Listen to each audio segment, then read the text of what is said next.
നമ്മള് ചില ക്യാരക്ടേഴ്സിന് അവരെന്നെ മനസ്സിൽ വെച്ചേക്കുക. നേരത്തെ അത് പറഞ്ഞില്ലേ, ഈ മോസ്റ്റ്ലി നമ്മൾ ഈ കോമഡി അങ്ങനത്തെ സീൻസ് കാണുമ്പോ അവരെ നമ്മൾ മനസ്സിൽ വെച്ചിട്ട് വേറെ ആൾക്കാർ വന്ന് ഇത് വെളിപ്പാവോ അങ്ങനത്തെ. ശരിക്കും ഒരു സൈഡ് നോക്കുമ്പോൾ നമ്മൾ അങ്ങനെ ചെയ്യാണ്ടിരിക്കുന്നത് നല്ലത്. കാരണം നമ്മൾ ഒരു ക്യാരക്ടറിന് നമ്മൾ അവരെന്നിട്ട് പറയാം, അവരുടെ ഹിസ്റ്ററി, അവരുടെ പേര് ഉള്ളത് ഈ പടങ്ങളിലുള്ള കാരണം. അതായത് യൂട്യൂബിൽ എല്ലായിടത്തും നമ്മൾ ഈ കോമഡി സീൻ കാണുമ്പോൾ നമ്മൾ ഒരു ഓട്ടോമാറ്റിക്കലി ഓർക്കും. പക്ഷെ അത് റീമേക്ക് ചെയ്തിട്ട് വരുമ്പോൾ അല്ല, പറയാൻ പറ്റില്ല. ശരിക്ക് ഈ പുതിയ ആൾക്കാരെ കഴിവുകൾ പുറത്തേക്ക് കൊണ്ടുവരാൻ ചിലപ്പോൾ ഇത് ഹെൽപ്പ് ചെയ്യും.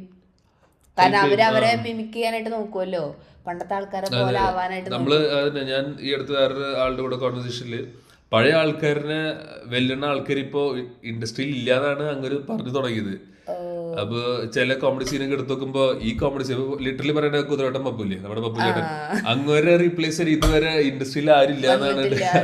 അങ്ങനെ കുറെ ആൾക്കാരുണ്ട്, കുറെ ആക്ടേഴ്സ് ഉണ്ട്.